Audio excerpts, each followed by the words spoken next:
ठीक है दोस्तों, तो हम स्टार्ट करते हैं हमारा फर्स्ट टॉपिक 11th का जो फर्स्ट टॉपिक है फिजिकल वर्ल्ड एवं मेजरमेंट। ठीक है, आप सभी का स्वागत है फिजिक्स की क्लास में। और आपको इस क्लास को लेके बहुत अच्छा फील होगा। इंटरेस्ट के साथ पढ़े, एक ध्यान लगाकर इंटरेस्ट के साथ चीजों को फील करने की कोशिश करें। आपको खुद को एहसास होगा, खुद को महसूस होगा कि रियली में फिजिक्स क्या है, रियली में फिजिक्स क्या है, कैसे हम फिजिक्स को सीखें। और फिर बाद में मालूम चलेगा कि रियली में प्रॉब्लम्स बहुत इजी होती हैं, क्वेश्चंस जो आते हैं बहुत इजी आते हैं, उनमें केवल और केवल कॉन्सेप्ट्स होते हैं, उनमें केवल कॉन्सेप्ट होते हैं। उन कॉन्सेप्ट के माध्यम से हम प्रॉब्लम की जड़ तक जा सकते हैं। तो वो कॉन्सेप्ट हम छोटे से छोटा कॉन्सेप्ट हम यहाँ क्लास में सीखेंगे। और उम्मीद है तुम साथ के साथ नोट्स बनाएंगे अपने हाथ से, क्योंकि जब तक हम चीजों को अपने हाथ से नहीं लिखेंगे, जब तक हम किसी भी चीज को अपने हाथ से नहीं लिखेंगे, अपना सही काम नहीं होगा। ठीक है, तो स्टार्ट करते हैं। जय मां सरस्वती का नाम लेकर सभी मां सरस्वती को प्रणाम करें और स्टार्ट करें। और उम्मीद है और आशा करते हैं, दुआ करते हैं कि मां सरस्वती आपके सपनों को कंप्लीट करेगी, पूर्ण करेगी और अपना आशीर्वाद भरपूर आपके ऊपर बनाए रखेगी। इसी आस्था के साथ, इसी उम्मीद के साथ, इसी दुआ के साथ हम इस क्लास को स्टार्ट करते हैं। ठीक है, अब देखो, तो सबसे पहले हम देखते हैं थोड़ा सा फिजिक्स के बारे में इंट्रोडक्शन ले लेते हैं कि फिजिक्स क्या है। फिजिक्स एक फिलोसफी है। फिजिक्स क्या है? फिजिक्स है एक फिलोसफी है। फिलोसफी का मतलब है कि हम इसमें चीजों को अपने हिसाब से धारणाएं देते हैं। फिलोसफी क्या है कि हमारे हिसाब से हमने धारणाएं दी, चीजों को देखा, उनको सोचा, उनको महसूस किया और हमने उसको एक अपनी तरफ से, अपने तरीके से एक धारणा दे दी। वही हमारी फिजिक्स है, वही हमारा नियम बन जाता है, हाइपोथेसिस बन जाती है। ठीक है, वो नियम बन जाता है। फिर उस नियम को हम प्रयोगशाला में टेस्ट करते हैं, प्रयोगशाला में उसको वेरीफाई करते हैं, उसको सिद्ध करने की कोशिश करते हैं। अगर वो सिद्ध नहीं होता है तो उसमें कुछ मॉडिफिकेशंस किए जाते हैं, कुछ मॉडिफाई उसमें करते हैं और वो सिद्ध हो जाता है, तो वो कंप्लीट हमारा नियम बन जाता है। ये सारी चीजें हम फिजिक्स में देखते हैं। तो फिजिक्स में भौतिक जो राशियां हैं, ठीक है, फिजिक्स में जो भौतिक राशियां हैं उनका अध्ययन करने के लिए, भौतिक राशियों का अध्ययन करने के लिए हमें एक कोई ना कोई मतलब जो टूल्स हैं, जो डेफिनेशंस हैं, जो नाम हैं, उनकी आवश्यकता होती है। ठीक है, जैसे हमें भी अपनी पहचान करवाने के लिए, भाई इंसान जब जन्म लेता है तो उसकी जो पहचान है, उसकी पहचान करवाने के लिए संसार में, इस संसार में उसकी पहचान करवाने के लिए उसके कुछ ना कुछ नाम, जाति, धर्म, ये सारी चीजें उसके साथ जुड़ जाती हैं। फिर उन्हीं के रूप में उसकी पहचान होती है। इसी प्रकार से साइंस की लैंग्वेज में अगर किसी की पहचान करवानी है, साइंस की भाषा में किसी की पहचान करवानी है, तो जो जीन्स हैं, ठीक है, ये सारी चीजें होती हैं। उसी तरीके से फिजिक्स में जो भौतिक राशियां हैं उनकी पहचान करने के लिए हमने उनका नाम्स दिया है। ठीक है, तो सबसे पहले तो हमारी जो भौतिक राशियां हैं उनको हमने दो भागों में डिवाइड किया है। उन भौतिक राशियों को दो भागों में डिवाइड किया है उनके आकार के आधार पर। भौतिक राशियों को उनके आकार के आधार पर दो भागों में डिवाइड किया है। एक तो होता है मैक्रोस्कोपिक और दूसरा होता है माइक्रोस्कोपिक। फर्स्ट तो कौन सा होता है? स्थूल निकाय। फर्स्ट है स्थूल निकाय, दूसरा है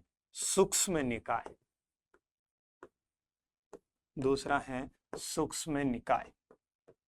ठीक है, ये कौन सा है? मैक्रोस्कोपिक। ये कौन सा है? माइक्रोस्कोपिक। इनके जो नाम है, इस नाम से ही हमें मालूम चला।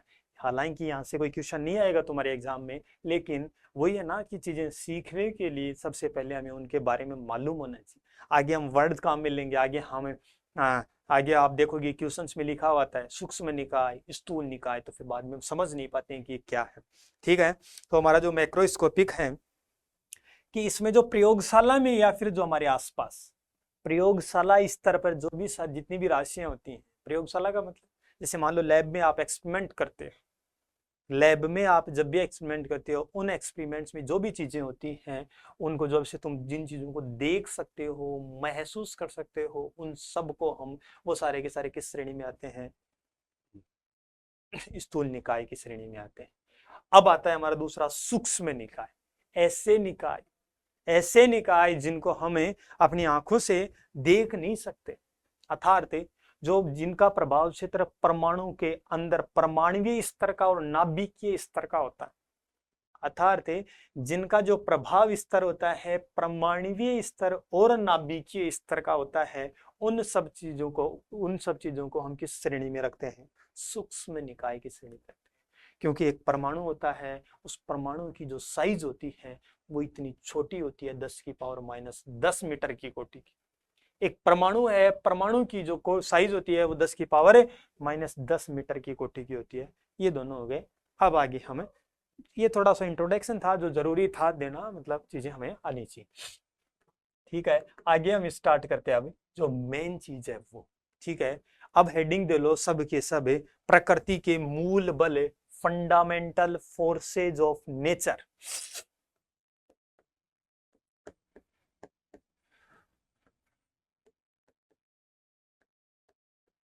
प्रकृति के मूल बल, फंडामेंटल फोर्सेज ऑफ नेचर, सबके सब साथ साथ लिखेंगे। जैसे क्योंकि लिखने से चीजें, अब जैसे एक सुन रहे हो, तुम देख रहे हो और लिख भी रहे हो, इससे तुम्हारी सारी की सारी इंद्रियां काम कर रही हैं, और जितनी ज्यादा इंद्रियां काम करती हैं वो चीज उतनी ही ज्यादा अच्छे तरीके से समझ में आती है। ये मनोविज्ञान कहता है, साइंस कहती है।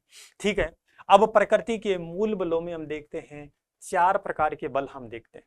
आपने पढ़ा 11वीं क्लास में, आपने पढ़ा, बाद में भी आपने पढ़ा होगा। ठीक है, कि प्रकृति में मूल बल हैं 4 प्रकार के होते हैं। ठीक है, कौन कौन से होते हैं, जिसमें से 2 बल हैं उनको हम अपनी डेली लाइफ में देखते हैं, महसूस करते हैं, लेकिन जो 2 बल हैं उनको हम ना देखते हैं ना महसूस करते हैं। ठीक है, वो कौन कौन से बल होते हैं। सबसे पहला गुरुत्वाकर्षण बल है, ग्रेविटेशनल फोर्सेज। ठीक है, गुरुत्वाकर्षण बल।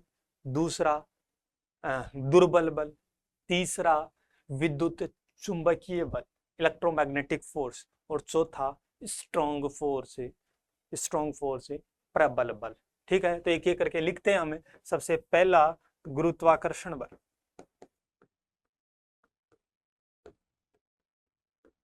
गुरुत्वाकर्षण बल, ठीक है, ये गुरुत्वाकर्षण बल है। दूसरा दुर्बल बल,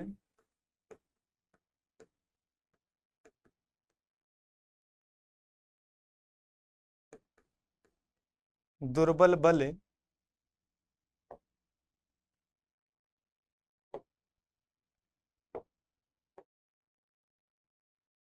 ठीक है, दुर्बल बल। तीसरा विद्युत चुंबकीय बल, विद्युत चुंबकीय बल। और जो फोर्थ बल है वो होता है प्रबल बल।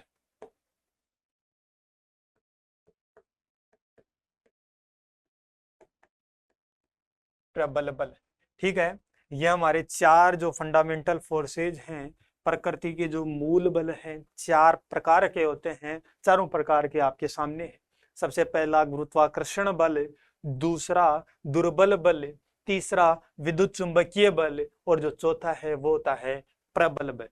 इनको साथ की साथ याद करना है, हमेशा माइंड में रहना चाहिए, क्योंकि आगे हम बहुत सारे इन पे एप्लीकेशंस करेंगे, बहुत जगह ये काम आएंगे।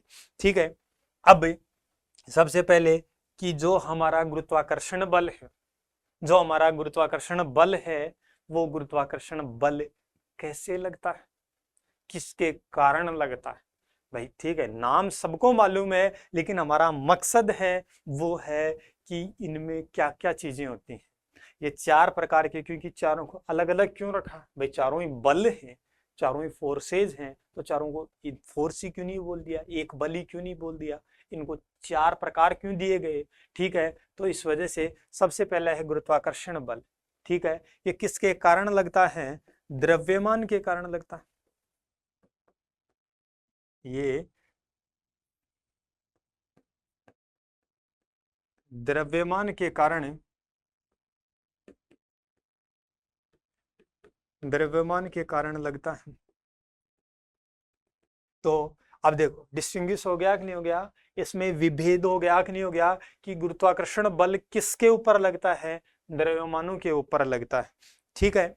अब जो ये दुर्बल बल है, अब जो ये दुर्बल बल है, आपने नाम सुना होगा, मे भी आपने सुना होगा, नहीं सुना तो कोई बात नहीं, आगे हम सुनेंगे, आगे हम देख लेंगे कि जो न्यूट्रिनो और एंटी न्यूट्रिनो होते हैं, जैसे हम देखें बीटा डीके होता है, बीटा डीके के अंदर आपने पढ़ा होगा कि बीटा डीके के अंदर जब बीटा 6 होता है तो बीटा 6 के अंदर इलेक्ट्रॉन और पॉजिट्रॉन के साथ साथ एक न्यूट्रिनो और एंटी न्यूट्रिनो पार्टिकल्स निकलते हैं, ठीक है। तो उन न्यूट्रिनो और एंटी न्यूट्रिनो के जो कारण जो बल लगता है वो होता है दुर्बल बल। और आप ये भी देखोगे आगे, ये भी आपने देखा होगा या देखोगे कि बीटा डीके हमेशा दुर्बल बल के अंदर होती है। बीटा जो डीके है कौन से बल के प्रभाव के कारण होती है, दुर्बल बल के अकॉर्डिंग होती है, ठीक है। तो ये लिख लो, न्यूट्रिनो, न्यूट्रिनो पार्टिकल्स पर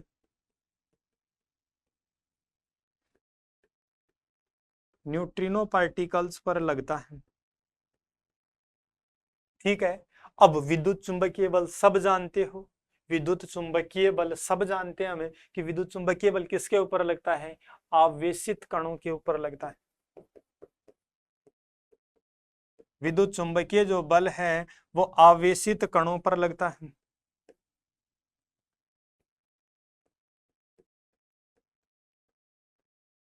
आवेशित कणों पर लगता है। और प्रबल बल है, प्रबल बल है, प्रबल बल नाभिक के अंदर लगता है। प्रबल बल कहाँ लगता है, नाभिक के अंदर लगता है।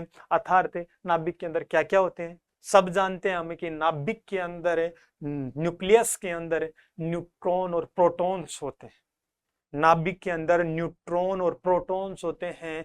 तो ये कहाँ लगता है, नाभिक के अंदर लगता है। देखना एक इंपॉर्टेंट कॉन्सेप्ट है वो बताऊंगा, नाभिक के अंदर लगता है। अब देखो, अब जैसे एक क्वेश्चन आता है, फॉर एग्जांपल एक क्वेश्चन आता है कि जो ऐसे मतलब नीचे 4 ऑप्शन दे देता है और बोलता है कि ना प्रबल बल है, प्रबल बल है किन कणों के ऊपर नहीं लगता है, या कौन सा असुमेलित है। 4 ऑप्शन बना देगा, electron proton, proton proton, neutron proton, neutron neutron, ठीक है ना। तो हमें मालूम है कि जो प्रबल बल है, प्रबल बल कहाँ लगता है, नाभिक के अंदर लगता है। और हम जानते हैं नाभिक के अंदर इलेक्ट्रॉन से नहीं होते हैं। तो जो जिस ऑप्शन के अंदर इलेक्ट्रॉन है वो इलेक्ट्रॉन, वो जिस ऑप्शन के अंदर इलेक्ट्रॉन है वो ऑप्शन गलत है, क्योंकि प्रबल बल केवल किसके अंदर लगता है, नाभिक के अंदर लगता है। ये ध्यान रखना, ठीक है। अब ये सीक्वेंस याद रखना, यहाँ गुरुत्वाकर्षण, दुर्बल, विद्युत चुंबकीय और प्रबल, इसी हिसाब से हम आगे चलेंगे, ठीक है।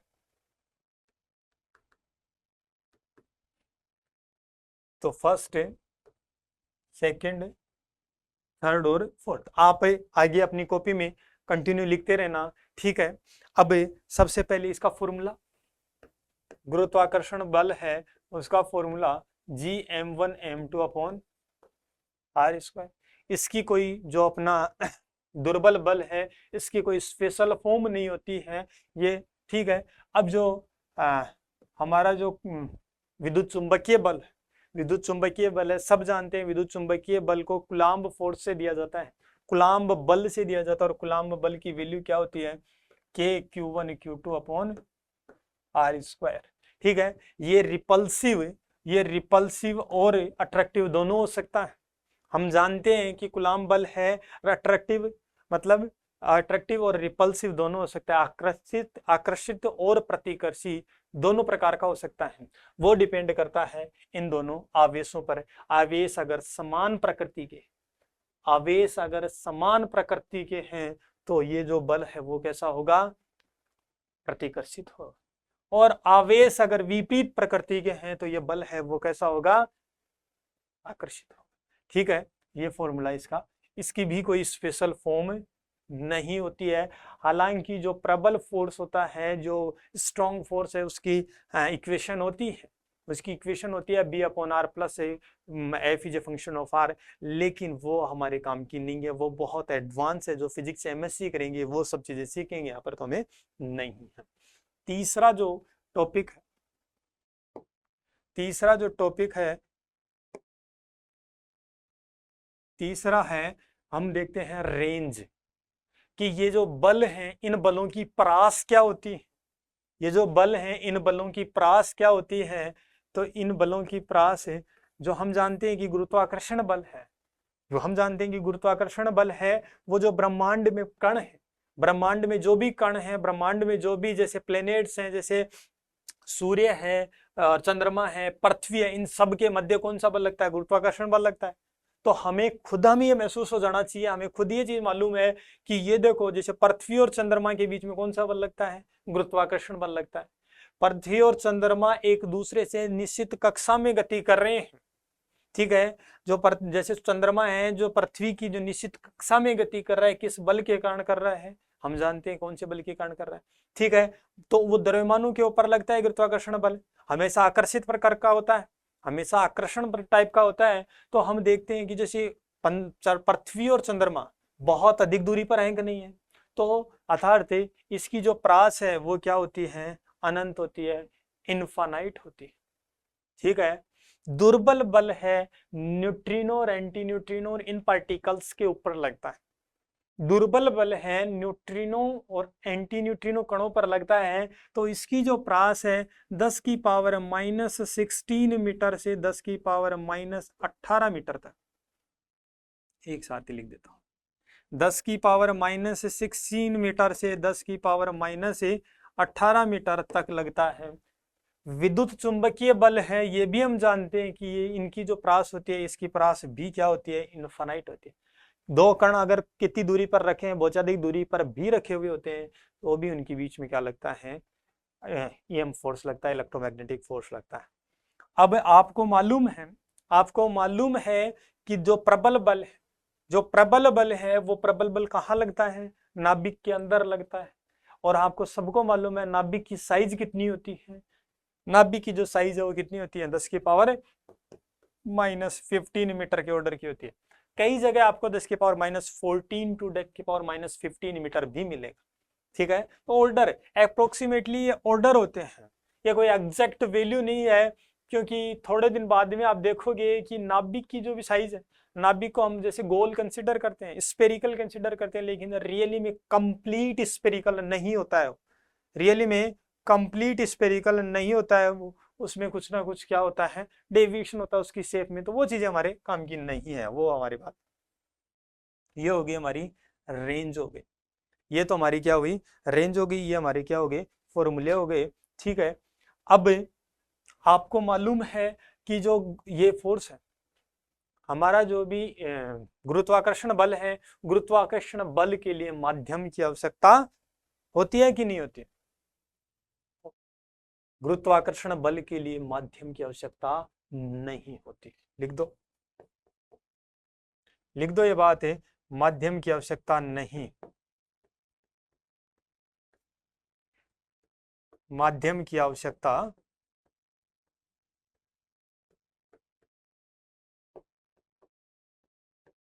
माध्यम की आवश्यकता नहीं होती, ठीक है।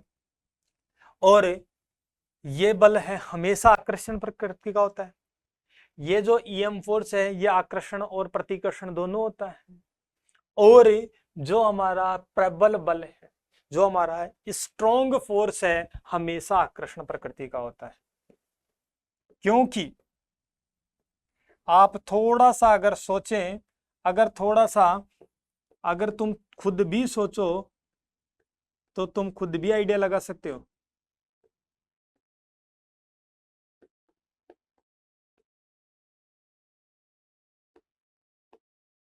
खुद भी लगा सकते हो कि जैसे नाभिक के अंदर लगता है और नाभिक के अंदर न्यूट्रॉन और प्रोटॉन होते हैं और नाभिक में बहुत सारे प्रोटॉन्स हो सकते हैं।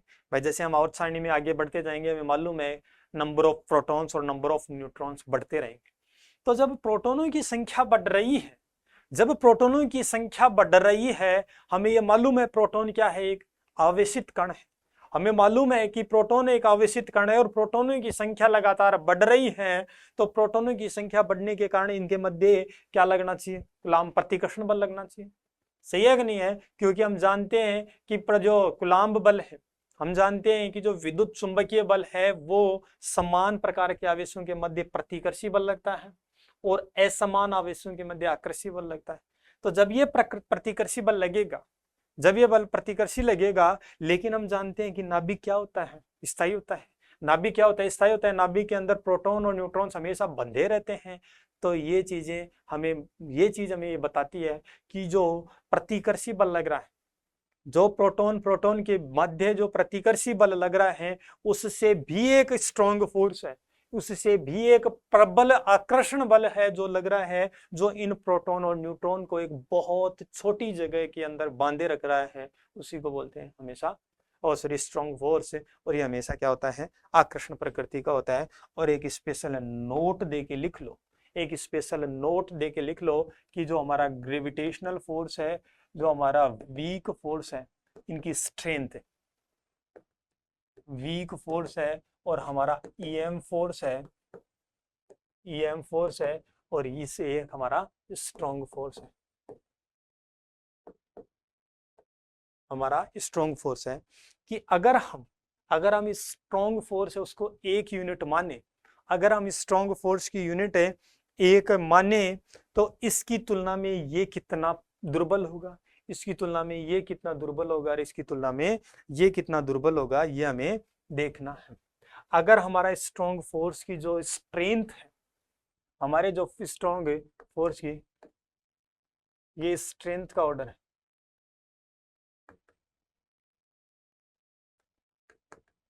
ये स्ट्रेंथ का ऑर्डर है, स्पेशल नोट दे के लिख लेना, ये स्ट्रेंथ का ऑर्डर है कि अगर हम स्ट्रॉन्ग फोर्स की स्ट्रेंथ को 1 माने, तो हमारा जो ईएम फोर्स है, इलेक्ट्रोमैग्नेटिक फोर्स है, इससे 10 की पावर -2 गुना कम, अर्थात इससे 1/100वां भाग ही होता है। ये इसका 10 की पावर -13 गुना और ये इसकी पावर 10 की पावर -38 गुना होता है।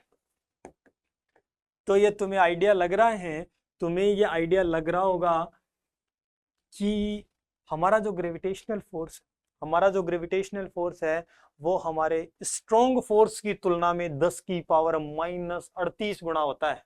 अर्थात अगर इसकी एक यूनिट है तो स्ट्रॉन्ग फोर्स 1/10 की पावर 38वां भाग होता है इससे, इसका 1/10 की पावर 38वां भाग, जो कि नगण्य है, जो कि नगण्य है। तभी तुम न्यूक्लियर फिजिक्स में, तभी हम न्यूक्लियर फिजिक्स में, और जो जिनका मास, जिनका द्रव्यमान बहुत कम होता है, उन कणों की जब स्टडी करते हैं, उन कणों का जब अध्ययन करते हैं, तो हम देखते हैं कि हम ग्रेविटेशनल फोर्स को कंसीडर नहीं करते, हम ग्रेविटेशनल फोर्स को क्या मान लेते हैं, नगण्य मान लेते हैं। ठीक है ना? तो ये तो हमारे फंडामेंटल फोर्सेज के बारे में था, जो हमें एक जनरल इंट्रोडक्शन था, एक छोटा सा इंट्रोडक्शन था। अब हमारा आता है फिजिकल क्वांटिटी, भौतिक राशि। यहाँ से जो भौतिक राशियां हैं, फिजिकल क्वांटिटी, यहाँ से एक क्वेश्चन सेकंड ग्रेड के अंदर है, फर्स्ट ग्रेड के अंदर, सेकंड ग्रेड के अंदर एक क्वेश्चन जरूर मिलता है। ठीक है, भौतिक राशि, भौतिक राशियां, फिजिकल क्वांटिटीज। ठीक है ना, भौतिक राशियां। अब सबसे पहले भौतिक राशियां क्या होती है, सबसे पहला जो क्वेश्चन होता है वो यही कि भौतिक राशियां क्या होती हैं। कि लिखो अब इनकी डेफिनेशन, वे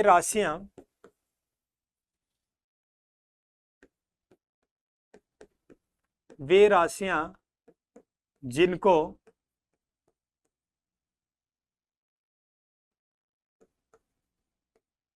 जल्दी लिखने के चक्कर में ये मिट हो जाता है। वे राशियां जिनको मापा जा सके,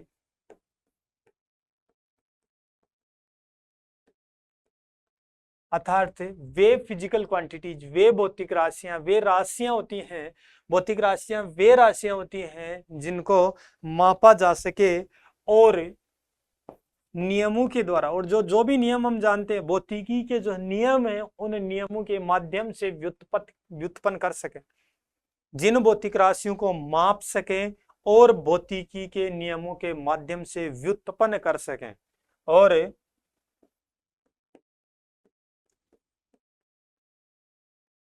भौतिकी के नियमों के माध्यम से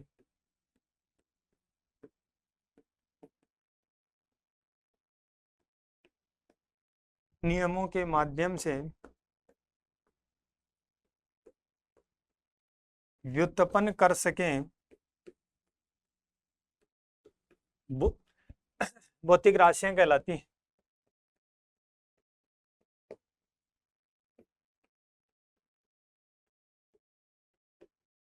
भौतिक राशियां कहलाती है। ठीक है, कि वे फिजिकल क्वांटिटीज क्या होती है?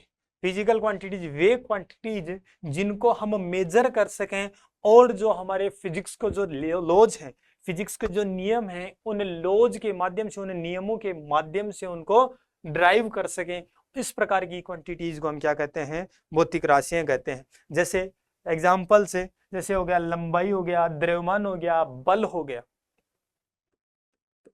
जैसे लंबाई,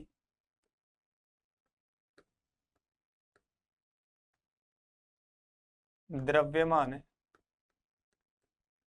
लंबाई हो गया, द्रव्यमान हो गया, बल हो गया आदि, मतलब बहुत सारी जो भी फिजिकल क्वांटिटी, जो भी राशियां आप पढ़ते हैं फिजिक्स के अंदर, जो भी पढ़ रहे हो, वो सारी की सारी फिजिकल क्वांटिटीज है। ठीक है, और कोई भी फिजिकल क्वांटिटी है, फिजिकल क्वांटिटी भौतिक राशि, पी क्यू का मतलब फिजिकल क्वांटिटी, भौतिक राशि है, इसको हम कैसे लिखते हैं? एन इंटू यू से लिखते हैं।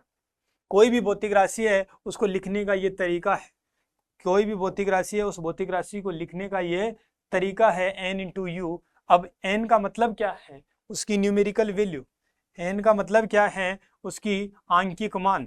जो भी भौतिक राशि है उस भौतिक राशि का आंकिक मान है, उसकी न्यूमेरिकल वैल्यू है। और यू क्या है? उसकी यूनिट है, इकाई है। यू क्या है? उसकी इकाई है और यूनिट है। अब देखो, एक चीज स्पेशल ध्यान रखना, एक चीज स्पेशल ध्यान रखना, विशेष ध्यान रखना कि फिजिक्स के अंदर किसी भी क्वांटिटी को रिप्रेजेंट करते हो तो कम से कम दो चीजों की आवश्यकता होती है और ज्यादा से ज्यादा तीन चीजों की आवश्यकता होती है। कोई भी फिजिक्स में कोई भी अगर क्वांटिटी है, कोई भी भौतिक राशि है, उस भौतिक राशि को रिप्रेजेंट करने के लिए, उस भौतिक राशि को दर्शाने के लिए कम से कम दो और ज्यादा से ज्यादा तीन भौतिक राशियों की जरूरत, सॉरी तीन क्वांटिटीज की आवश्यकता होती है। दो कौन से? आंकिक मान और इकाई। ठीक है, कई बार जैसे उनको तो बोलते हैं, जैसे जिसके लिए केवल दो की आवश्यकता होती है उसको तो बोलते हैं अदिश राशि, और जिसके लिए इन दो के अलावा एक दिशा की आवश्यकता और हो।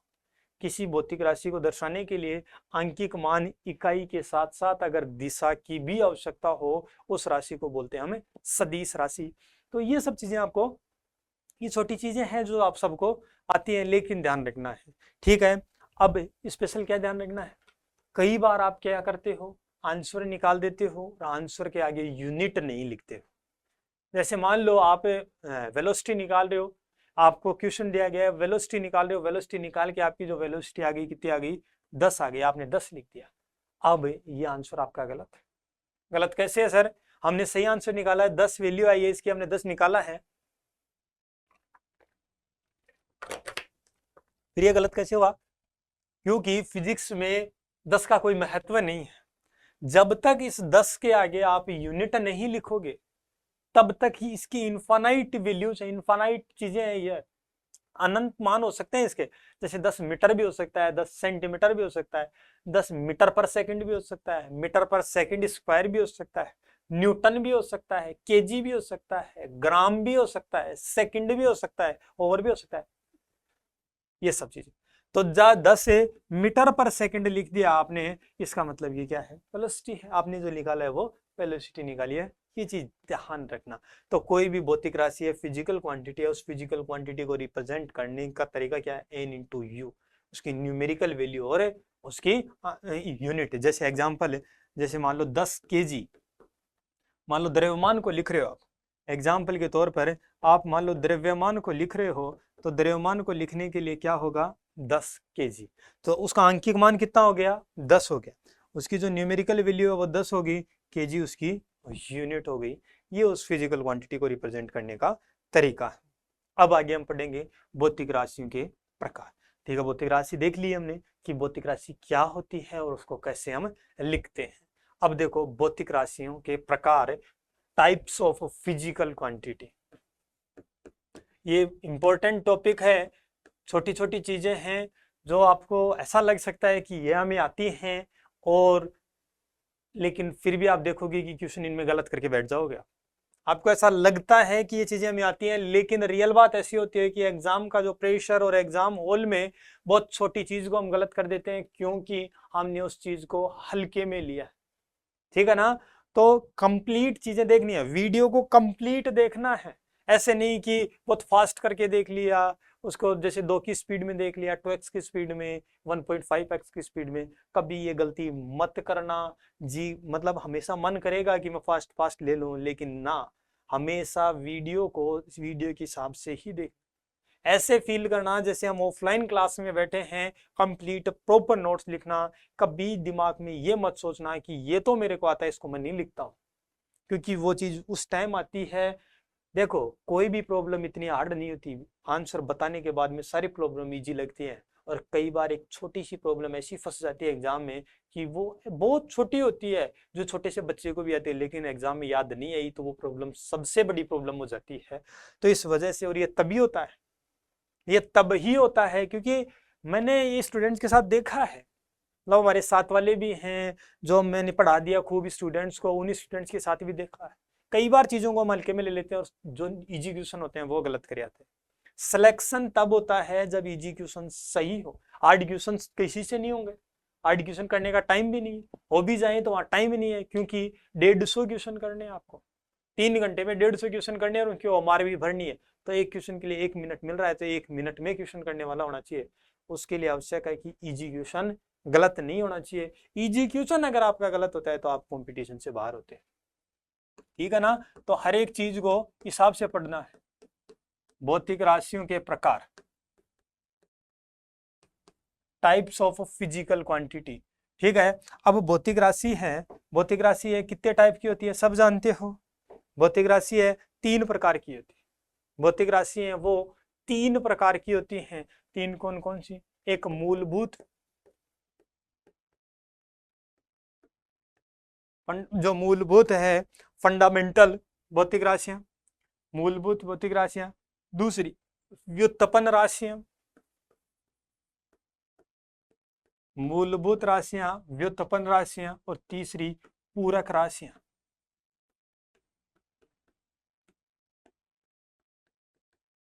ठीक है, fundamental physical quantities, derived physical quantities, और सप्लीमेंट्री फिजिकल क्वांटिटीज। ठीक है, मूलभूत भौतिक राशियां, ड्राइव्ड फिजिकल क्वांटिटीज और सप्लीमेंट्री फिजिकल क्वांटिटीज, ये 3 प्रकार की हमारी भौतिक राशियां हैं। इसमें आप देखोगे सबसे जो इंपॉर्टेंट है ये है, इनकी संख्या फिक्स होती। हम जानते हैं कि जो मूलभूत भौतिक राशियां हैं वो 7 होती हैं, जो पूरक राशियां होती हैं वो 2 होती हैं, और ड्राइव तो अनंत है। ठीक है, अब इनमें अंतर क्या है, थोड़ा सा ये चीजें सीख ले कि इनमें अंतर क्या है।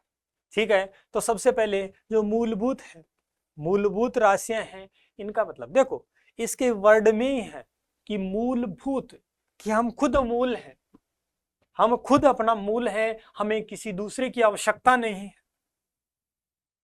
ठीक है ना, हम खुद अपना मूल है, हम खुद फंडामेंटल हैं, हम खुद फंडामेंटल हैं, हमें लिखने के लिए किसी दूसरे का सहारा लेने की जरूरत नहीं है, किसी दूसरी राशि की आवश्यकता नहीं है। तो लिख दो ये बात ही, वे भौतिक राशियां, वे भौतिक राशियां जिनको दर्शाने के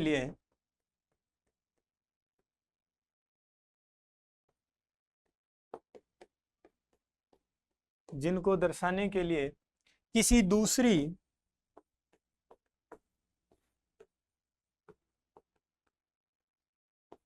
दूसरी राशियों की आवश्यकता नहीं होती है,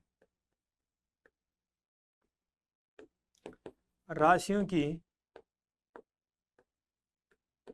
आवश्यकता नहीं होती है।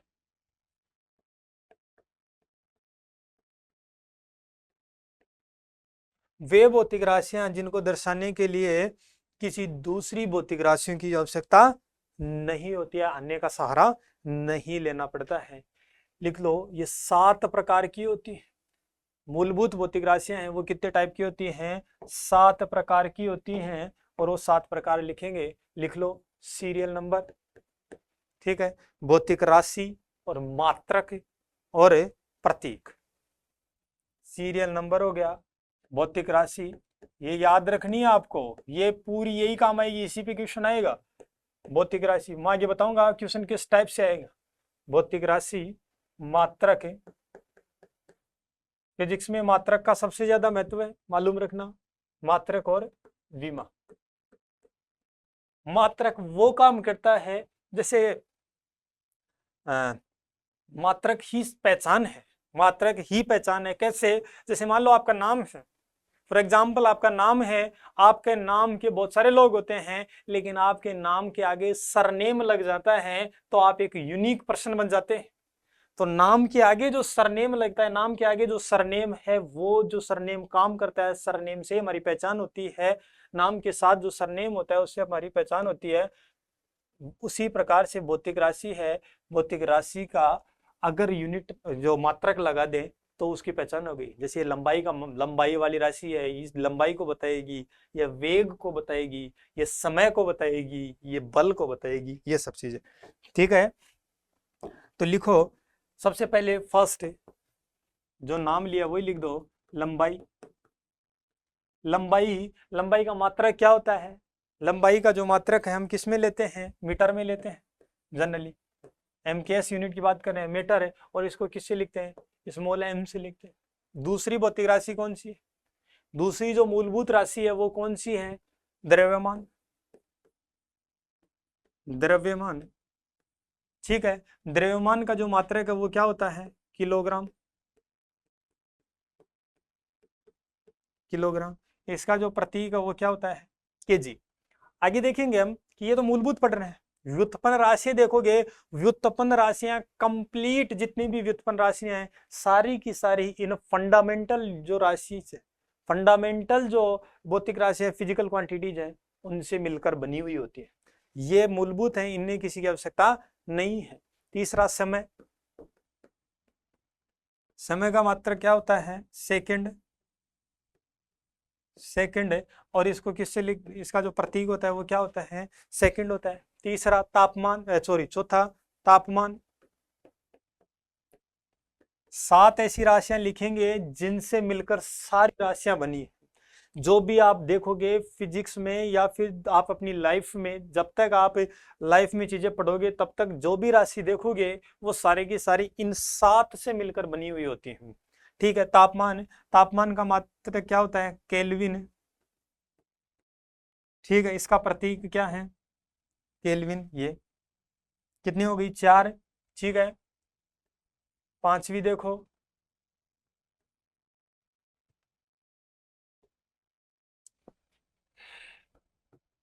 पांचवी, ठीक है। जैसे तापमान हो गया, विद्युत धारा।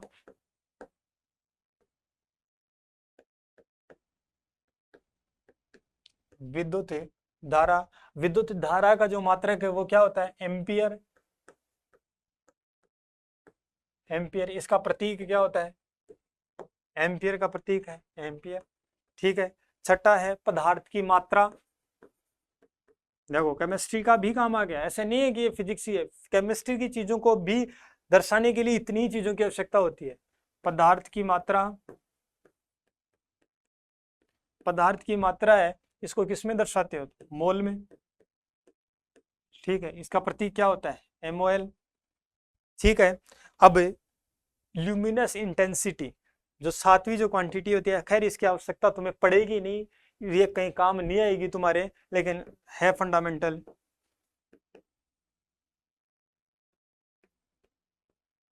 लुमिनस है इंटेंसिटी,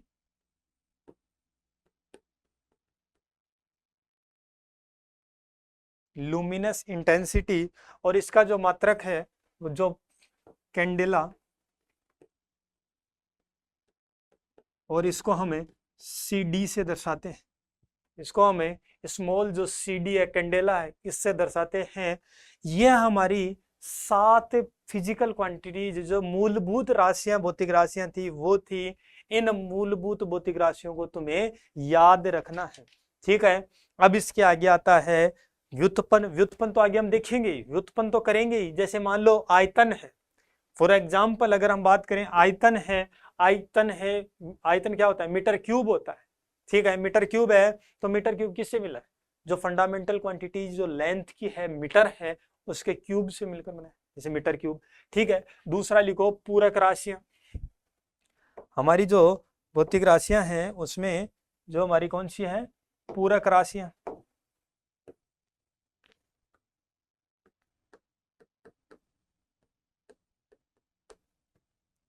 पूरक राशियां, अब पूरक राशियां दो होती हैं, याद रखना है तुम्हें।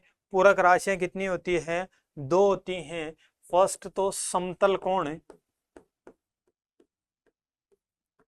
समतल कोण है, और एक दूसरा होती है घन कोण। समतल कोण और घन कोण, देखो इनको समझने की आवश्यकता है, मैं बताऊंगा, इन्हें अच्छे से समझ में आ जाएंगी चीजें कि कैसे हैं। समतल कोण है और घन कोण। ठीक है, समतल कोण का जो मात्रक है वो रेडियन होता है। इसका मात्रक क्या होता है? रेडियन होता है। इसका जो मात्रक है वो क्या होता है? स्टेरेडियन होता है।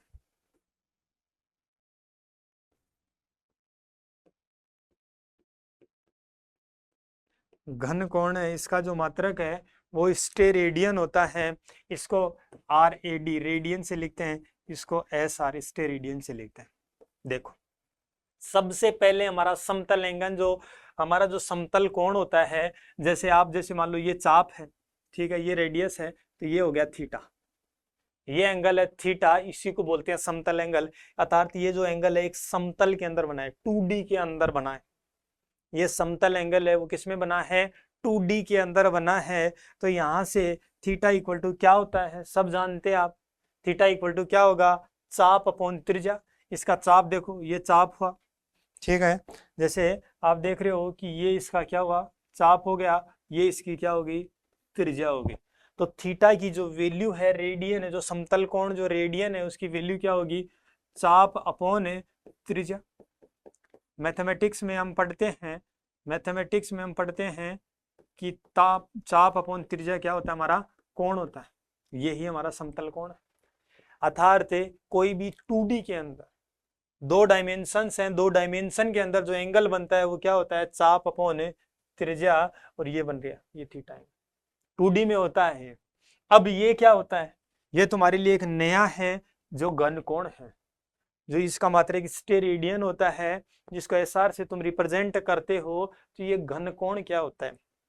फॉर एग्जाम्पल एक बात करो, जैसे मान लो किसी भी चीज को तुम देखते हो, अब तुम जिस भी जगह बैठे हो, पंखा है वहां, उस पंखे को देखो, जिस भी जगह बैठे हो वहां पंखा है, उस पंखे को देखो, तो पंखे के द्वारा उस पंखे का जो भी एरिया है, उस पंखे का जो भी टोटल एरिया है, वो टोटल एरिया जो आपकी आंख के ऊपर एंगल बना रहा है, आंख के ऊपर जो ये एंगल बना रहा है 3D के अंदर, ये जो एंगल बना रहा है उस एंगल को बोलते हैं घन कोण। अर्थात जैसे मान लो ये कोण के रूप में होगा कि नहीं होगा?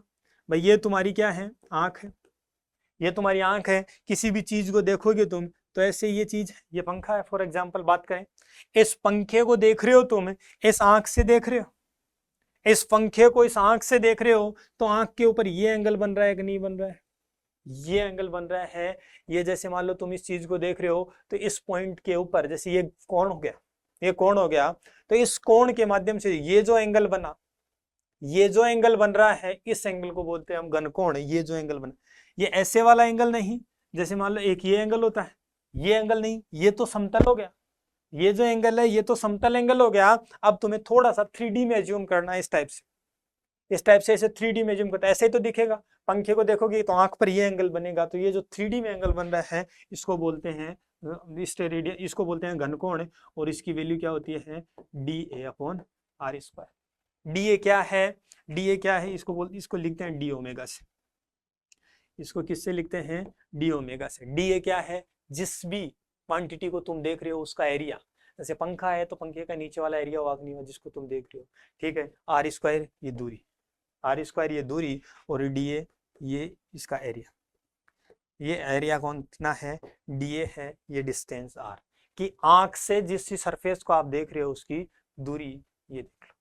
ये तुम्हारी क्या है, पूरक राशियां हैं, ठीक है। इसके बागे व्युत्पन्न राशि पढ़ लेते हैं अपन, व्युत्पन्न राशियां, फिर इसको कंप्लीट करते हैं।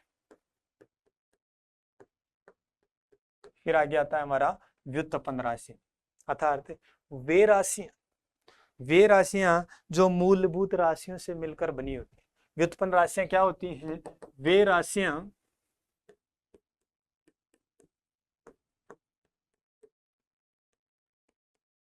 जो मूलभूत राशियों से मिलकर बनी होती है, जो मूलभूत राशियों से मिलकर बनी होती है।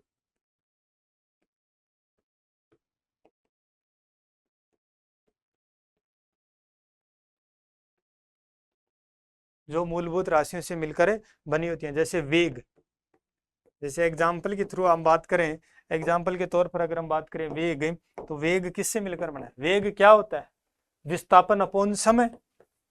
वेग क्या होता है, विस्थापन, डिस्प्लेसमेंट अपॉन टाइम, समय। तो ये हमारा वेग हो गया। देखो विस्थापन क्या होता है मीटर में, ये क्या हो गया, टाइम हो गया सेकंड के अंदर है।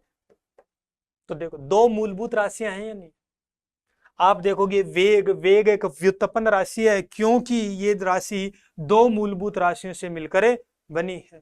एक मूलभूत राशियों से, दो मूलभूत राशियों से मिलकर बनी है, इस वजह से इसको क्या बोल रहे हैं, हमें व्युत्पन्न राशि बोल रहे हैं। ये हमारा टॉपिक था व्युत्पन्न राशियों का। अब आगे हम पढ़ेंगे डायमेंशंस, ठीक है, कि डायमेंशंस क्या होती है, विमा क्या होती है। ज्यादा लंबा हो जाएगा एक लेक्चर तुम्हारे लिए, तो नेक्स्ट लेक्चर में हम देखेंगे डायमेंशंस। ठीक है दोस्तों, ठीक है, राधे राधे, फिर मिलते हैं।